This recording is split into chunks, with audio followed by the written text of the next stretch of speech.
1 મિનિટનો કુકિંગ મંત્ર. ફરીથી આજે પર્યુષણ માટે આપણે ડિનરની જે રેસિપીસ છે એના માટેની વાત કરીશું.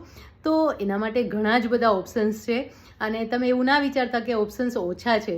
જો તમે પાઉંભાજી બનાવી શકો છો, હા ચોક્કસ, સૂકા વટાણાની પાઉંભાજી બહુ જ સરસ બને છે.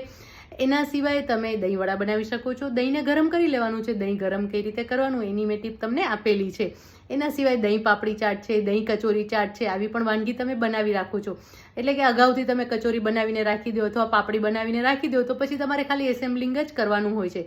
મીઠી ચટણી આમચૂરની બનાવી લેતા હોઈએ છીએ આપણે. અને પુલાવમાં પણ બહુ બધા વેરિએશન કરી શકો છો. ગટ્ટાનો પુલાવ છે, છોલે ચણાનો પુલાવ છે, આવા પુલાવ પણ બનાવી શકો છો. અને સ્ટફ પરાઠામાં પણ બહુ બધા વેરિએશન કરી શકો છો. દાબેલી મસાલાનો ઉપયોગ કરીને તમે દાબેલી સ્ટફ પરાઠા બનાવી શકો છો. એના સિવાય તમે ભાખરવડીના ટેસ્ટના પણ સ્ટફ પરાઠા બનાવી શકો છો. એ પણ બહુ જ સરસ લાગે છે. ભાતના શેકલા પણ એકદમ